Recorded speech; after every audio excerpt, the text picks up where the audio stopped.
Podcast de la Azotea presenta a Juan Tapia y Javier Germinario en Panóptico. Panóptico. Panóptico. Attention. Attention. Attention. Diccionario jurídico. Para el bolsillo del magistrado, la cartera de la sociedad y la autocrítica de los medios de comunicación. La autocrítica de los medios de comunicación.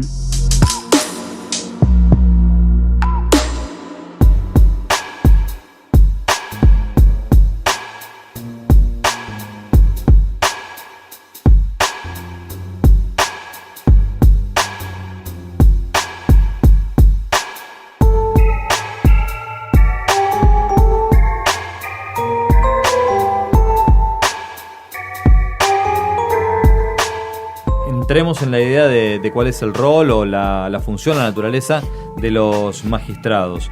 Es relativamente nueva la figura de un único juez, sigue coexistiendo con los tribunales. Hay diferencia en la composición de un tribunal en lo que tiene que ver con la intervención en un caso, la toma de decisiones o la resolución de una sentencia.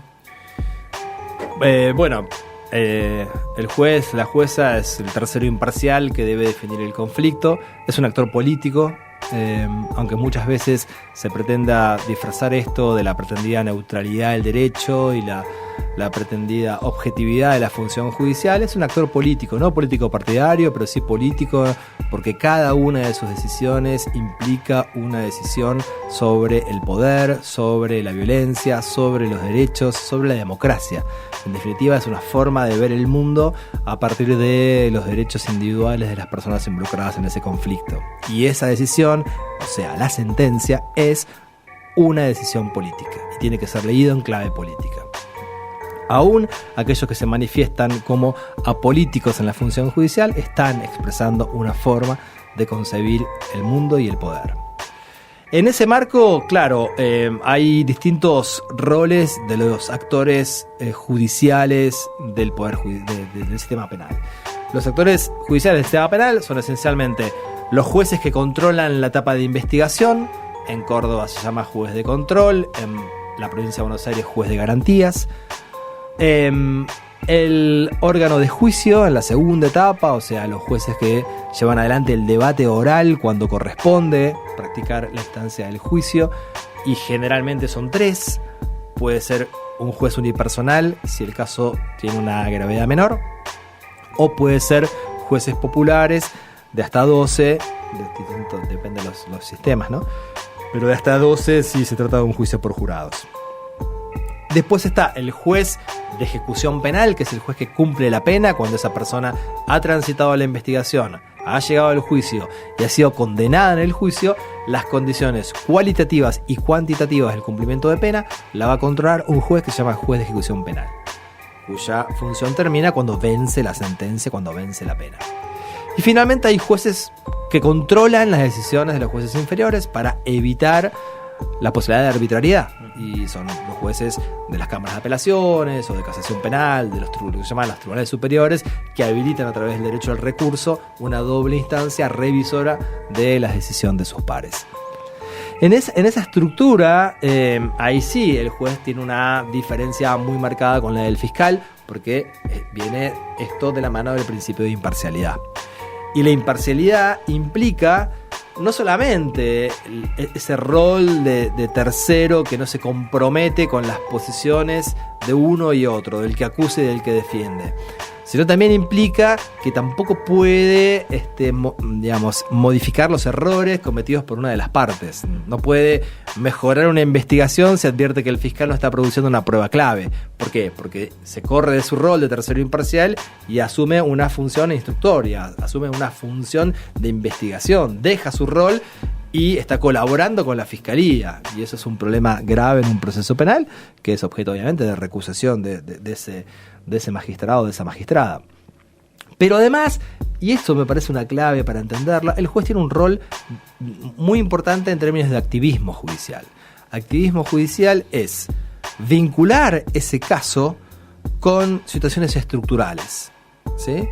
Quiero decir, si el juez está advirtiendo que hay una vulneración de derechos, no basta con resolver el caso concreto, sino que es necesario que ese juez o esa jueza articule con los otros poderes del Estado, les mande mensajes a los otros poderes del Estado, les dé órdenes eventualmente de qué es lo que se debe hacer para, en un Estado de Derecho, que se cumplan con los derechos individuales y las garantías constitucionales de todas las personas sometidas a un proceso penal.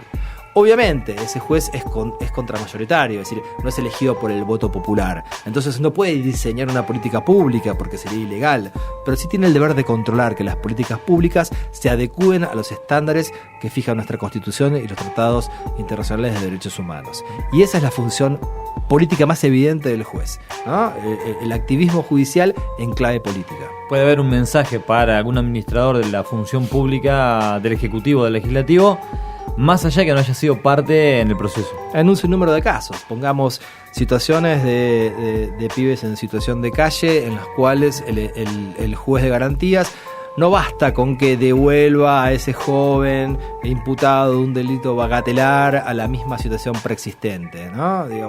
No basta con sacarse el caso encima y decir, bueno, lo absolví, resolví que no tenga la cárcel como estigma porque es un joven vulnerable que acaba de cometer una infracción de menor cuantía, sin violencia en las personas, acaba de cometer un hecho en estado de vulnerabilidad absoluta, lo saco de la cárcel y lo vuelvo a colocar en el mismo lugar donde estaba. No, es necesario que active con, por ejemplo, el área de desarrollo social del municipio para que es, digamos, porque el Poder Judicial es parte del Estado y no puede funcionar como compartimentos estancos, para que se busque alguna solución, un espacio para que pueda dormir, que se le incorpore algún programa de trabajo de los que provee el Estado. En definitiva, me parece que esa función jurisdiccional es clave, entendida en un Estado de Derecho, insisto, con el rol político que debe guiar su función.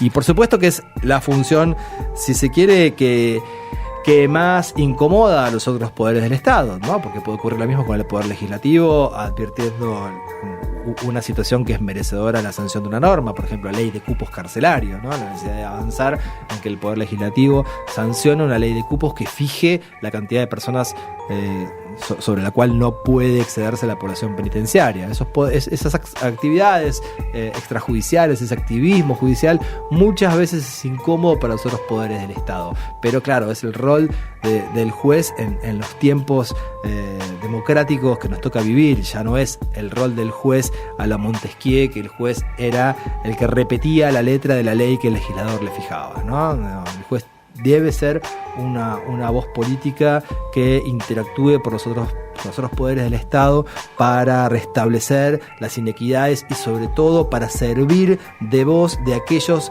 que en los sistemas democráticos no tienen voz, de aquellos que son minorías desaventajadas, de aquellos que quedan por fuera del reparto de las grandes mayorías. Bueno, estamos hablando de la función del juez, de su naturaleza, de sus incumbencias. Seguramente nos vamos a encontrar en otro panóptico con la continuidad de este mismo tema, porque no se agota acá.